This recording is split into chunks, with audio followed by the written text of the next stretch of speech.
अस्सलाम वालेकुम जी। इस वीडियो में हम आपको बताएंगे, बेसिकली ताहिर भाई ज़्यादा गाइड करेंगे। I will be interviewing him on the LUMS graduate admissions. अभी एडमिशन्स का सीज़न ऑन है और applications graduate I think undergrad तो नवंबर में ओपन हो जाती हैं। आई थिंक ग्रेजुएट भी साथ ही फॉल की मेरा ख्याल ही पैरेलल ही चलती हैं, राइट?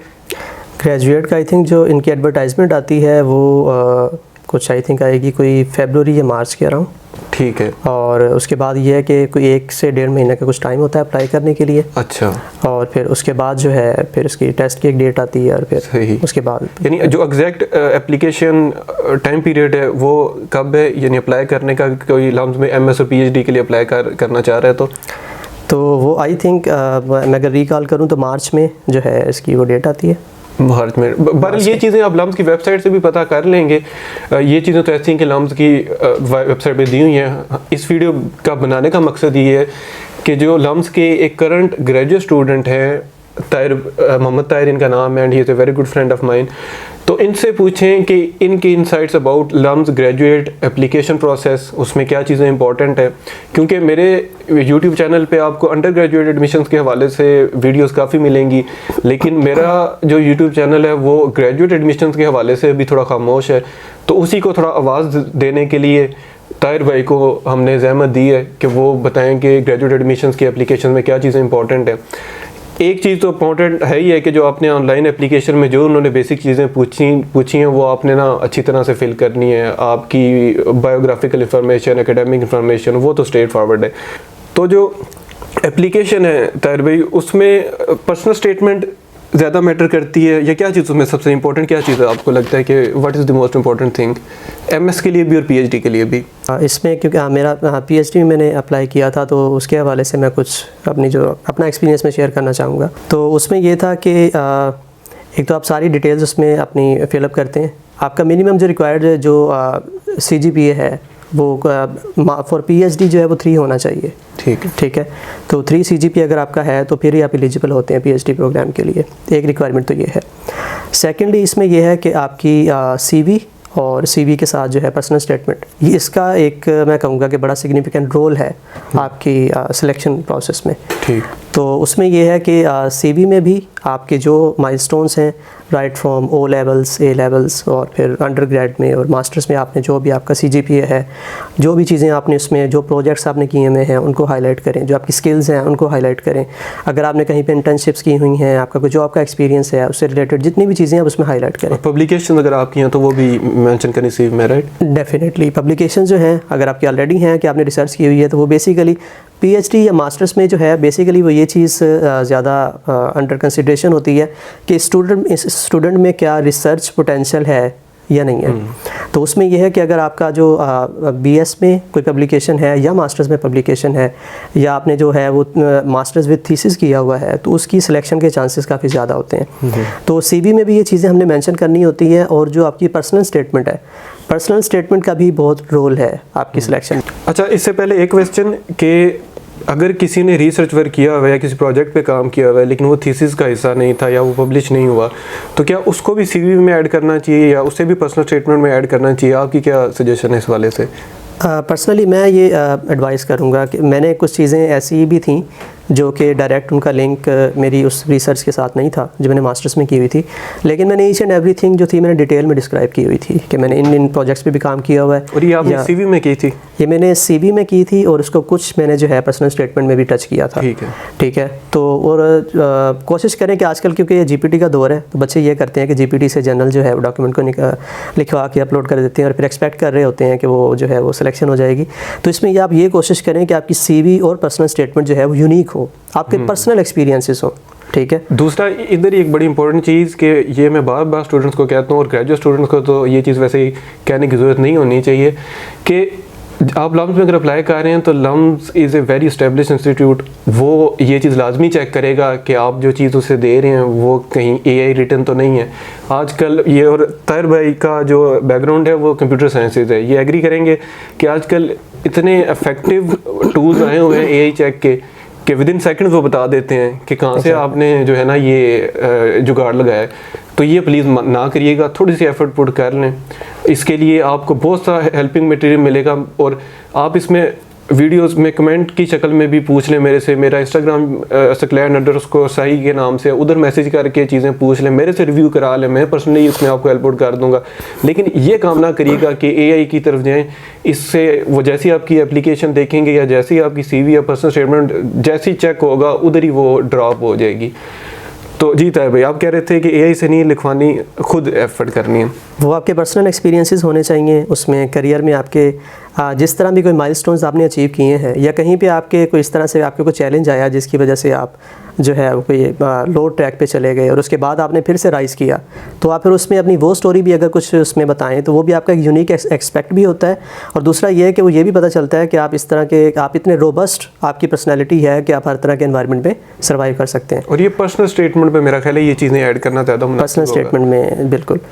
तो इसके अलावा ये है कि आप जो भी आपने रिसर्च वर्क किया हुआ है उसको आप एक्सप्लेन करें सारा उसमें। और इसके अलावा जो है आपने जो रिकमेंडेशन लेनी होती है प्रोफेसर्स की, यस, उसका बहुत इसमें क्रिटिकल रोल है।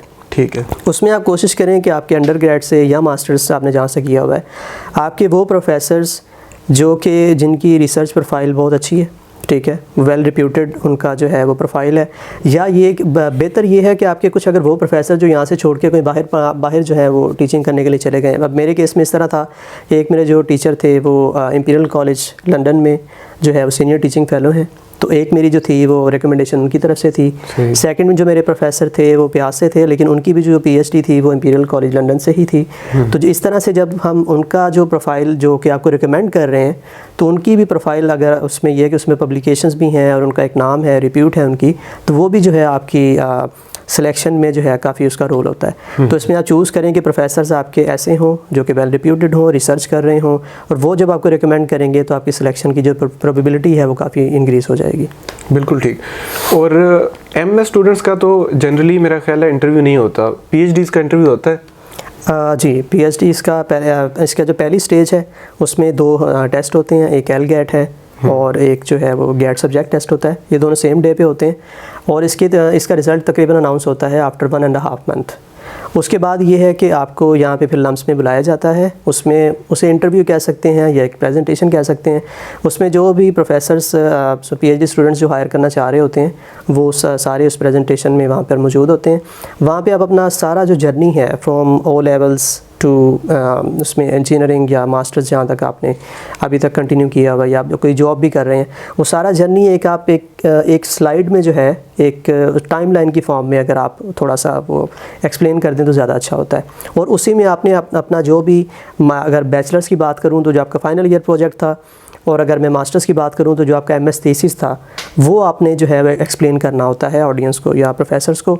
उसमें बेसिकली आपका रिसर्च पोटेंशियल जो है वो एनालाइज़ कर रहे होते हैं कि एज अ रिसर्चर इस बंदे ने हमारे पास आना है काम करने के लिए, तो इसने जो ऑलरेडी रिसर्च की हुई है उसमें जो है इसने क्या अचीव किया था। उसमें ज़रूरी नहीं है कि उसमें आपकी पब्लिकेशन हुई हो, लेकिन ये है कि एटलीस्ट आपके कोई ना कोई रिज़ल्ट्स, कोई आउटकम आपने उसमें अचीव की हो जो कि जो जिसकी कोई सिग्निफिकेंस हो या वो किसी जगह पे कोई उसका एप्लीकेशन हो, तो वो ज़्यादा जो है इफ़ेक्टिव होता है आपके लिए। तो वो प्रेजेंटेशन में आपकी वहीं पे जजमेंट हो जाती है। उसमें ये भी पॉसिबल है कि जो प्रोफेसर्स बैठे हुए हैं वहीं पे आपको वो ऑफ़र कर दें कि आप हमारे साथ काम करें, या फिर इस तरह होता है कि आप जो है उस वक्त वो आपको कहते हैं ठीक है आप चले जाएँ, हम आपको ईमेल पे जो है वो रीच आउट करेंगे, और उसके बाद जो है वो आपको एक ऑनलाइन इंटरव्यू के लिए भी फर्दर जो है जो प्रोफेसर आपको सेलेक्ट करना चाहते हैं वो आपको इनवाइट सेंड करते हैं। और ऑनलाइन इंटरव्यू में फिर जो है स्पेसिफिक चीज़ें कुछ डिस्कस होती हैं कि वो किस डोमेन में काम कर रहे हैं, आपने किस डोमेन में काम आप करना चाहते हैं। तो अगर आपके गोल्स अलाइन कर रहे हो तो फिर जो है आपकी सिलेक्शन तकरीबन वहीं पे फाइनल हो जाती है, और फिर HR की तरफ से आपको ईमेल आ जाती है कि आप इन प्रोफेसर्स के साथ PhD के लिए सिलेक्ट कर लिए गए हैं। बिल्कुल ठीक। और इसमें मैं एक और एडवाइस ये भी करूँगा कि जो आपकी वो प्रेजेंटेशन होगी ना, अगर आपकी रीच में कोई आपके पुराने प्रोफेसर मौजूद हैं जिन्होंने ऑलरेडी कुछ पब्लिश किया हुआ है और कोई चीज़ इंटरनेशनली प्रेजेंट की हुई है, तो उनको अपनी प्रेजेंटेशन एक दफ़ा लाजमी दिखाइएगा, क्योंकि आपकी प्रेजेंटेशन जितनी प्रोफेशनल और जितनी अच्छी होगी ना, उतनी चांसेस आपके बढ़ जाएंगे कि आपको PhD के लिए फौरी सिलेक्ट कर लिया जाए।